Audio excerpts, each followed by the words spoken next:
แต่ก่อนก็เมียอยู่อยากได้อืมแล้วว่าเมียว่าให้ทุกข์แต่ตอนนี้แล้วว่าให้ลำบากแต่ตอนนี้เทื่อก็แนมหน้าหัน ก็แนมลำบากก็ให้ลำบากแต่ตอนนี้โดยเทื่อหน้าหันบ่ให้ลำบากอีกให้เฮ็ดเวียกเฮ็ดงานต่อไปแล้วว่า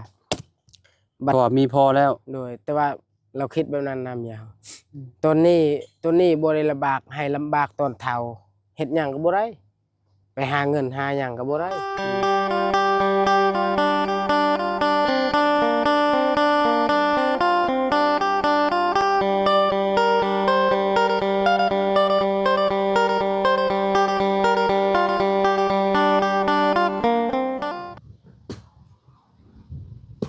อ้าว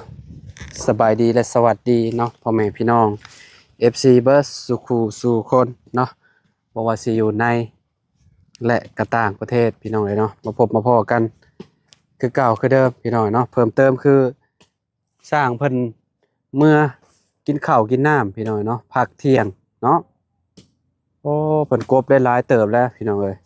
งามมะลิใหม่ซื้อคักขนาดเลยพี่น้องเอ้ยเนาะแล้วก็เป็นไม้ตายพร้อมเนาะเป็นไม้ตายมันลดคักพี่น้องเอ้ยเนาะอืมพอดีเลยแหเจืองเพิ่นเอาขี้นี่ไปใส่ผักใส่หญ้าเพิ่นพี่น้องเอ้ยเนาะคือเห็นเบิ่งคลิปเบาเสียงว่าเพิ่นซื้ออันตรวจอันหยังมาพี่น้องเอ้ยเนาะตรวจคันเนาะมาตรวจน้องหั่งพี่น้องเอ้ยเนาะเห็นน้องเพิ่นบ่ค่อยสบายตลอดพี่น้องเอ้ยเนาะอ่าก็เลยซื้ออันตรวจมาพี่น้องเอ้ยเนาะเบาเสียงซื้อมาตรวจเบิ่งผลปรากฏว่าเดี๋ยวถามอาเจืองเพิ่นก็ได้พี่น้องเอ้ยเนาะ ยิ้มไปเฟ้ยอยู่วันนี้เนาะสบายดีเด้อน้องเด้อสบายดีโอ้เนาะเอ่อมาขออนุญาตเด้นิดหนึ่งเนาะโดยปึ๊บพี่น้องเอ้ยเนาะใกล้สิแล้วเด้นี่เนาะโดยอืมประมาณมื้อนี้หรือว่ามื้ออื่นก็แล้วแหละพี่น้องค่อยเฮ็ดค่อยไปเนาะโดยอืมเนาะเพราะว่ามันก็ค่อนข้างสิต่อใหญ่พอสมควรอยู่ FC ว่าเอาไผ่จูดเอาก็ได้ว่ะเนาะปลาให้มันตายแล้วก็จูดเอาหรือว่าทมก็ได้มันเป็นเหงาไผ่ซื่อๆเนาะโดยมันก็ห่มเย็นอยู่ดอกพี่น้องกอไผ่ก็ได้เนาะโดยเป็นจังได๋อ้ายเบิ่งคลิปคือว่าเบาเสียงซื้ออันตอดอันตรวจมาโดยแตะแม่นเป็นจังได๋น่ะน้องฮะท้อง ท้องอีหลีบ่โดยเออจักเดือนแหละประมาณเดือนปลาย2 เดือนเฉพาะจังตอนนั้นจังแบบเมื่อยตลอดเนาะโดยอืมตอนละท้องพารักครั้งแรกเป็นไปได้ซะเนาะอาการแบบนี้บ่บ่มันก็เป็นแบบนี้แหละอืมแบบนี้คือกัน อืม FC ว่าโอ้ถ้าได้ออกมาแล้วก็พ่อว่าซั่นพี่น้องเอ้ยเนาะโดสิยพ่ออยู่บ่สมมุติว่าเอาสมมุติว่าได้2คนนี่พ่อบ่หรือว่าจังได๋งานลำบาก2 คน ต้องเอาอีกบ่ปกติหันก็ในใจสิ่งที่อยากได้น่ะ4เท่านั้นแหละ อยากได้4คนผู้โดยว้า2ผู้หญิง2ชายโอ้ยิง2ชายชาย2โดย2อ๋อพี่น้องเอ้ยสิไหวอยู่บ่เลี้ยงเพิ่น ไว้อยู่แบบเฮาเคยทางให้ทางสวนฮู้วิธีหมดแล้วก็บ่เป็นหยังไว้อยู่อืมเลี้ยงเพิ่นได้อยู่โดยพี่น้องเจ้ามีลูกจักคนซะตอนนี้3 4 4คนใหญ่นี่จักคนลูกเพิ่นคนโตน่ะอ้ายคนแรกอ้ายคนแรกคนใหญ่3เลย3คนโดย4ผู้น้อย5ผู้เชียอืมในใจนี่อยากได้4คนพุ่นจ้ะนะโดย4 3ก็ได้3ก็ได้3แต่ว่าต้องให้ได้ ผู้หญิงซองสายหนึงคันซีนี่ เอาคือแบบอยากได้หมู่ยิงนี่2คนโดย คือแบบใดคือว่าอยากได้หมู่ยิง2คนแบบยานมันมีทางไป ให้มันมีทางไปเทื่อหน้า อ๋อหมู่ยิงนี่คือแบบก็คือฮู้อยู่แล้วเนาะ โดย เวลาเพิ่นมีลูกมีผัวไปแล้วเพิ่นต้องไปอยู่นำผัวเนาะ โดย แต่ว่าเฮามีทางไปเวลาทุกข์ยากเวลา สิได้ไปหาลูกหาเต้า โดย หมดผู้ชายได้ใช่บัดนี้ ผู้ชายกับคันผู้ชายหนึ่งนี่ก็ย่านลำบากคือกันย่านเวลาลาวบุรีหั้นนะ อืม ย่านเวลาลาวบุรีลาวชูบยาชูบหยัง อืม พ่อแม่มันก็ลำบาก อืม จังน้อยก็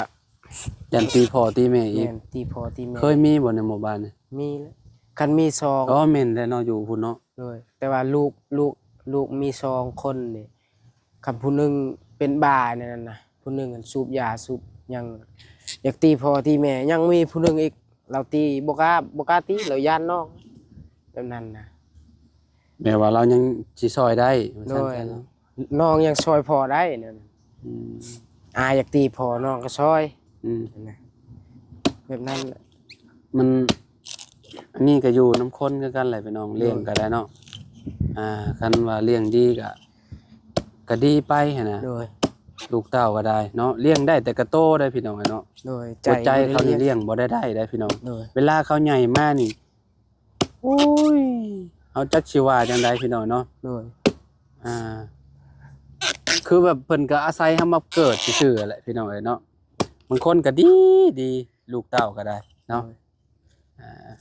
บางคนก็โอ้ยพี่น้องเนาะฆ่าพ่อฆ่าแม่บางคนก็ได้ ซองมากแล้วก็ย่านลูกผู้หนึงอันย่านลำบาก อืม สิเป็นผู้หญิงหรือผู้ชายและลูกเพิ่นลูกอาเจืองน่ะพี่น้องเอ้ย ในท้องนะ แม่นคนที่2ในท้องน่ะ ย่านผู้หญิงแหละ เจ้ากะว่า โดย เออ เฮ็ดหยัง เพิ่นเอามาเฮ็ดให้ โดย เพิ่นกะว่าบ่ยิงบ่เจ้าคิดในใจเจ้า โดยแบบตอนนั้นเด้เราคันผู้ชายนี่เมียคอยนี่คันท้องผู้ชายนี่ก็กินหยังมันก็บ่ได้ อ่า มันอ้วกหมด อ่า ไป แต่ว่าเรื่องเฮ็ดเรื่องหยังนี่ มันก็แข็งแรง อืมช่วงนี้ แต่ว่า อัน เมีย เด็กน้อยกำลังหากะอันน้อย โดย ๆเฮ็ดเวียกหนักบ่ได้ดอกช่วง โด นี้ ย แบบว่ายันแท่งพี่น้องเนาะเดี๋ยวพี่ว่า อันคันได้แล้วก็เลี้ยงเพิ่นว่าซั่นเนาะเฮ็ดหยังเพิ่นเด้อ FC ว่าป่ะ แม่น คอยกันนั่นแหละคอยจึงว่า เห็นเพิ่นคอมเมนต์มาดอกว่าคะแนนได้แล้วก็เลี้ยงเพิ่นว่า แต่เมียเฮาว่าคาทิมแล้ว ฮะ เมียเราว่าคาทิมเฮาว่าบ่ได้ บ่เอาเด้อเพิ่นน่ะเด้อบาปเด้อย่ านบาปนะ อืม หนึ่งมาก็ย่านบาปสองมาก็เฮาอยากได้มันเฮาอยากเลี้ยงมัน อันตรายแบบนั้นน่ะมันเป็นสิ่งบ่ดีแบบนั้นน่ะเพราะว่าเด็กน้อยเพิ่นบ่ฮู้อีโน่อีนี่เด้ โดย เนาะมีแต่เลี้ยงเพิ่นแล้วแหละเนาะบ่ได้ดอกแบบนั้นน่ะแต่ว่าทางเมียนี่คือแบบยังบ่อยากได้บ่ โดย อ๋อ บ่เมียก็อยากอยู่แต่ว่า แต่ก่อนก็เมียอยู่อยากได้ อืม แล้วว่าเมียว่าให้ทุกข์แต่ตอนนี้แล้วว่าให้ อืม ลำบากแต่ตอนนี้เทื่อหน้าหัน ก็แนมลำบากก็ให้ลำบากแต่ตอนนี้ โดยเทื่อหน้าหันบ่ให้ลำบากอีกให้เฮ็ดเวียกเฮ็ดงานต่อไปแล้วว่า เพราะว่ามีพอแล้ว โดยแต่ว่าเราคิดแบบนั้นนะเมียเราตอนนี้บ่ได้ลำบากให้ลำบากตอนเฒ่าเฮ็ดหยังก็บ่ได้ไปหาเงินหาหยังก็บ่ได้ อืม ตอนสิเฒ่าตอนเฮา เอ้าก็แนวมันแล้วตอนสมมุติว่าเจ้ามีลูกตอนเฒ่าเจ้าก็เลี้ยงลูก แม่น เจ้าก็บ่มีเวลาเฮ็ด แม่น แต่ตอนนี้เจ้าอายุหากะเท่าใด18 19 โดย เจ้ามีลูกเจ้าใหญ่เจ้าก็สามารถแบบจะให้เฮ็ดเวียกเฮ็ดงานได้ โดยแบบ ยั นั้ ง น แข็งแรงอยู่ โดยเมียคิดนั่นเมียเคยคิดแบบนั้น อืม เฮาก็เลยคิดแบบตำลังเขา มันนี่คุ้มบัดนี้ได้ผู้อันที่สองแหละ โดย เนาะคุ้มมาก่อนเนาะ โดย ให้กับเจ้าใหญ่ก่อนว่าแบบว่า สมมุติว่าเฮาได้มาตลอดแล้วมันเฮาหาเงินบ่ทันแล้วบัดนี้ โดย สมมุติว่าเอ้า คือพารักนี่แหละเราบ่ได้กินนมแม่เจ้าเมียเจ้า โดย อืมมันสิเป็นนักตัวนั้นบัดนี้นักเรื่องนมเรื่องหยังหั่นแหละ โดย เนาะ อู้ตอนนั้น บัดคนที่2ได้ออกมาเนี่ยคะแนนเรากินนมเมียเจ้าก็ยังไข่ โดยบ่คนที่สองนี่ก็ยานกิน ฮะ นมเมียคือกัน กินนมเมียแหละ กินแล้วบ่กิน โดย บ่ได้แล้ว พลักนี่แบบคนมาเกิดเดี๋ยวมันบ่กิน อืมแล้วว่าบ่มักนมแม่นี่เนาะ โดยคนมาเกิด เอาขนาดเอาให้กินก็ยังบ่กิน บ่เลยคันใส่นมแม่หันเราให้นี่เอ้ยจนปากแดงหน้าแดงเรา อื นี่ ม เราบ่อยาก คะแนนบ่มาตรวจเบิ่งนี่บ่ฮู้แล้วนี่เนาะ โดย เมียเจ้าก็น่าสิฮู้อยู่มั้งเราเป็นหมู่หญิง ฮู้แล้วเมียข่อยก็บอก อ่าเราต้องคิดอยู่แล้วว่าเพราะว่าหมู่หญิงน่ะรอบเดือนเพิ่นบ่มาเพิ่นก็ฮู้แล้วพี่น้อยเนาะ โดย เดือน2เดือนนี่ก็โอ้คิดแต่อย่างเดียวแล้วเพราะว่ามันเป็นหมู่หญิงเด้ โด เนาะ ย นะเฮาเป็นผู้ชายก็คะแนนเพิ่นบ่บอกเฮาก็บ่ฮู้ โดย อ่อนอยู่พี่น้อยเนาะต่อเพิ่นก็ได้เนาะ คันค่อยก็เข้าใจเชื่อใจเมียก็ลูกหันบ่ได้แล้ว ตอนพลักนั้นลาวก็ยังอยากฆ่าทิ่ม โย เฮาย้อนเฮานี่ว่าฆ่ามันบ่ได้ มันบาปกว่า บ่ค่าแล้วบาปแล้ว นี่ลูกนี่ก็คือกัน แต่ว่า มีลูก ค่อยว่า ที่เฒ่ไปเลย ค่อยว่าขาบ่ได้เขายันบาป1 2มาก็เฮาอยากเลี้ยง อยากได้ลูกอยากได้เต้า เวลาเฮาแก่มาบ่มีไผเฮ็ดเบิ่งแยง อืมเจ้าอายุเท่าไหร่ก็ตอนนี้ ประมาณ20 ด้วยประมาณ21นะ 21เนาะ โอ้ย ลูก2แล้วพี่น้อยเนาะอยู่ในท้อง อืม เว้าลาวเด้ ฮะ เว้าลาวลูกจักคนแหละ ลูก2คือกัน โดย ใหญ่บ่แล้วลูกข่อย โดย ผู้น้อย3ปีปลายเพิ่นว่า โดย ผู้ใหญ่10ปลายปีแล้วเฮ็ดเวียกเฮ็ดงานแล้ว โดย เอาลูกแต่ตอนเป็นวัยรุ่นก็ดีคือกันพี่น้องเนาะสิได้เลี้ยงใหญ่ไวๆเนาะ โดยความคิดเมียหั่นค่อยก็แบบนั้นแหละแล้วว่าให้ลำบากในตอนนี้นะ แต่ยังเป็นอะไรอย่างเป็นเฮือนเป็นศาลนี่แหละว่า อืม ให้ลำบากแต่ตอนนี้เทื่อหน้าสบายให้ลูกใหญ่แล้วก็เฮาเฮ็ดเวียกเฮ็ดงานหยังได้ อืม มันบ่แอวมันบ่หยังมันบ่ฮ้อง อืมแม่นล่ะ เอาตอนเฮาแก่เฮายังน่ะเฮ็ดเวียกลำบากแล้วอยากเอาลูกแน่เฮ็ดเวียกแน่ บางคนก็เรื่องมีลูกมีเต้านี่ก็คิดย้านพี่น้องย้านเลี้ยงเพิ่นบ่คุ้มก็มันนี่คะแนนเมาก็เอาได้เนาะ โดย พี่น้องเนาะแต่บางคนก็มีครบทุกอย่าง โดย แต่ว่าลูกเต้าบ่มีก็มีหลายคือกันพี่น้อง แม่ เนาะ มี มีเฮือนมีบ้านมีหยังอันหลายๆอย่างคือแบบบัดอยากได้ลูกแท้ๆบัดบ่มีลูกมาเลี้ยงเนาะ โดย มีหลายพี่น้องเนาะคือคนรวยนี่บางคนก็จะแบบบ่อยากถือพาเอาเองก็จ้างพี่น้องเนาะหรือว่าเอาลูกคนอื่นมาเลี้ยงเนาะ โดย ห่วงสวยห่วงงามเด้บางคน โดย บ่อยากมีลูกเด้ โดย เนาะมีลูกมีหยังไปแล้วยันแบบขี้ร้ายพี่น้องเนาะบางคนก็ได้ ยันลูกขี้ร้ายวะ ยันตัวเองและขี้ร้าย แม่นแหละผมมันก็ล้นหมันแหละ ยันเฒ่ายันหยังเด้ โดย บางคนก็ได้ มีหลายได้น้องเอ้ย โดย เนาะ ได้ยินอยู่ข่าว คิดมาแล้วโอ้ยว่ะมีลูกไปแล้วก็ลูก ยันบ่มีเวลาอยู่กับผัว โด ค ย นก็ได้เนาะเลี้ยงแต่ลูกว่ะมีหลายคน โอ้ได้เดือนปลายแล้วเนาะเดือน2เดือนแล้วเนาะ โดย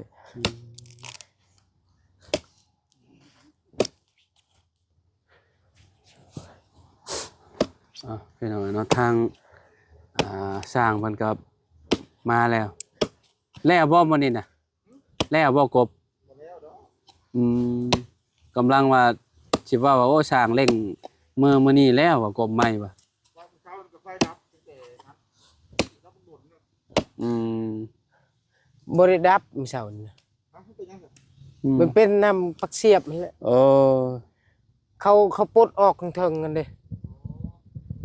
เฮามาเบิ่งคือบ่เห็นไผ เจ้าต้องไปเช็คเบิ่งเวลาบางทีก็เจ้าถอดเด้ เลยเขาเจ้าทอดในเฮือนแล้ว อืม ยานแบบนั้นแหละยานเว้ายานซื่อ ไปเอาขึ้นซอยแล้วเนี่ย ๆเลย ยกไม้ตัวใหญ่มันพี่น้องเนาะเอาขึ้นกบโอ้ตัวนี้หนักแฮงตัวนี้หนาหนาหนาแฮง เงียกรถอยู่นี่ ยังผู้หนึงหมอมาพี่น้องเนาะคอยเฮ็ดคอยไปหั้นแหล้วเดี๋ยวก็แล้ว แดดแห้งมัน พี่น้องมันฮ้อนพี่น้องเนาะ ด้วย มันฮ้อนมันอ้าวเนาะถามก็เลยได้ไปเห็นคลิป ก็เลยถามมาเจืองมึงก่อน เล เนาะ ย ตรวจแล้วตรวจอีกก็คือเก่าแล้วเนาะ เลย ขึ้นเลยเฮ็ดหยังซะตอนนี้เมียน่ะ เราเล่นกับพลัก อืมเอาลูก เลย ลูกตื่นแต่โดนแหละ เลย อย่างไรเนาะช่วงนี้ก็บ่ได้ไปทางใดก็อยู่ซอยเวียกซอยหยังเพิ่นอย่างไรเนาะทางเจียงก็ได้เนาะคอยบังฟืนบังไฟให้แหละบางทีมันสายไฟอาจสิแบบเนี่ยมันรอมันหลุดเนาะ เลย อยู่พี่น้อยเนาะกับ เพิ่นกบแล้วเพิ่นจังสิบากเสาบากหยังพี่น้องเอ้ยบากเสาแล้วก็เนาะขึ้นค้างบัดพี่น้องเอ้ยค้างหยังแหละขึ้นค้างแล้วก็ต้องใส่เสาต่อไปนี่เนาะ เซาต่อเขาสิใช้บอนใด หืม งงได้บ่ถามดิใส่กลางบ่ ใส่ทั้งขอกเด้ ใส่ทางห้องข้างมันบ่ ใส่หมองนี่เด้นี่ใส่หมองนี่นี่ใส่หมองนี่สูบลงเด้ เขาต้องบักเอาเนาะ บากก็แม่นเลยต้องบากเสาเด้บากเสาแล้วก็เอาไซส์บัดนี้เสาต่อ มันค้างมันได้ซะ หึ ค้างมันได้ซะ เอาค้างกันหนีบเอาเลยถ้าเบิ่ง เลย เดี๋ยวก็ถ้าเบิ่งเจ้ายังงงอยู่เนาะงงแล้วแบบนี้ เรายังงงอยู่เราสิใส่แบบได้เราเสาต่อเราอืมแต่นั้นมันก็มีเดือยอยู่เฮ็ดเดือยใส่เสียบลงไปหันไว้ เฮาก็เฮ็ดเดือยเฮาปาดแล้วเฮาก็ซบลงแล้วเฮาก็ใส่น็อตหันเมียนบัด เลยเช่าตัวนั้นปาดกลางเลยเนาะ แม่นก็ปาดแบบปาดส้นมันเด้ เลย ปาดส้นแล้วก็เอาให้มันพอดีกับคางเด้ เลย ทางมันคู่กันแบบนี้ ปาดเดือย แล้วเฮาก็เสียบลงบัดนี้ เสียบลงมองคางน่ะ สมมุติว่า เดือยแบบนี้นี่ ให้ได้กระทือค่อยเว้าแล้วกันเนี่ย เสียบทางคาง แบบนั้นแหละ ข้างแต่ว่าข้างมันหันใส่นี้เนาะ แม่นหันประกบใส่เบิดนี้เบิดซองเลย เลย มึงล้าง โอ้เอาสว่านมาเลยสิมาเจาะอันนี่แหละพี่น้องเอ้ย ซีแล้วเขาว่างวันนี้ไว้ก่อน สิวางค้างบ่ ว่างทางก่อน อืม มือยังเขาสวัสดีไป เท่แล้ว แปลว่างานเฮ็ดหลายทางเด้พี่น้องเอ้ยเนาะเพราะว่าเพิ่นก็สิอันนี้วางงานก่อนเนาะแล้วเพิ่นสิเอาสว่านไปเนาะแต่ละบอนพี่น้องเอ้ยคือเนี่ยมันตายเอาไฟสุมซะเนาะเจียงเนาะ เลย เด้เจ้าจากเผาน่ะก็ได้ เอาอันนั่นมาแล้วมาซุ่มใส่เลย แต่ว่าบ่ฮู้ว่ามันสิไหม้บ่แค่นั้นแหละ ยานมันบ่ใหม่มันมี มัน หาง มันสุ่มเนาะ โดย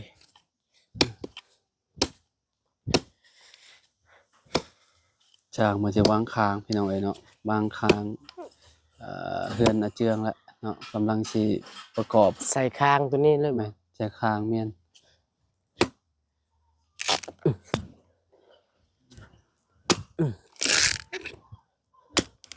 เบาเสียงไปเมืองนอกแล้วล่ะ กินข้าวกับยัง ไป เจ้าแล้ว ยังบ่ทันกินซ้ำ เอาเสียงไปเมืองนองเลย โดย ยังติ ไปแล้ว ไปกับไผ ผู้เดียวแล้ว บ่แล้วนัดกับข่อยอยู่แล้วสิไปปะข่อยบ่ บ่เราไปแล้วเด้อ ฮะ เราไปแล้ว ไปเลย เออ เออ เห็นตอนเรามาถ่ายคลิปเฮาอยู่ในบ้านดงหั่นดิ เราบอกเจ้า โดย เยอะไหมเนาะ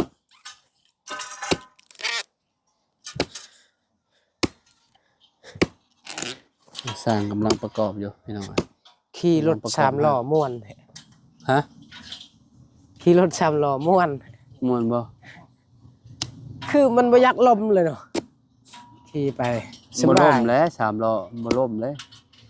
กินนี่เฮาขี่กิน อยู่ขี่ของไผ ขี่ของในบ้าว เอออ้าวพี่น้องเนาะก็ประมาณนี้แหละพี่น้องเนาะอาเจียงกับมีน้องคนที่2แล้วพี่น้องเนาะ มีลูกซะ มีลูกเขาแล้วกับน้องเจ้าเขาแล้ว ลูกน้อง ลูกกับลูกน้อง มีน้องอีกคนแล้วพี่น้องเนาะมีลูกซะเนาะแต่สิเป็นลูกชายหรือลูกหญิงแหละบัดพุ่นแลบัดคลอดพุ่นแลจังสิฮู้เนาะหรือว่าแบบอันนั้นเจ้าก็หลายๆเดือนไปแล้วก็ไปเอโกเบิ่งเนาะ โดย เอ็กซเรย์เบิ่งพี่น้องเนาะไปอันตราซาวน์เนาะบ่แม่นเอ็กซเรย์เด้พี่น้องเอ็กซเรย์มันต้องพุ่นแหละกระดูกกระเดี่ยวพุ่นแหละ ลูกหญิงใครแน่ ไปอันตราซาวน์เบิ่งเนาะประมาณ3เดือน4เดือน ฮะ ลองละ โอ้ยบ่เหลือเรียบร้อย ขยันนี่ อุ้ย เจ้ายิงนก เจ็บกว่าเลย ดังมาแต่ไส ยิงนก บักเตี้ยๆหั่นแหละหญิงก็เห็นเมื่อกี้นี่ เลย บักเตี้ยๆนะบักลูกกองรอนน่ะ ห้องหลอดพอมันซื้อได้ตัวหลอด พอมันเสียแล้วก็ต้มเช้าพอเมื่อกี้เราก็เป็นกองรอนแล้ว ไปซะพี่น้องเอ้ยอยู่ดีมีแฮงเนาะไปหากินข้าวเที่ยงอีกก่อนทำ โด ก็ได้ ยสบายดี กินแล้วกินอีกข้าวเที่ยงก็ได้ โด เนาะ ย พอเวลากินแล้วก็กินพี่น้องเอ้ยเนาะพอๆกันไหมพี่น้องเดี๋ยวมาอัปเดตให้เบิ่งอีกทีนึงเนาะบัตรขึ้นค้างกันยังเนาะเจียงเนาะ โดย โดยพอกันไหมพี่น้องสบายดีเด้อพี่น้องเด้อเนาะ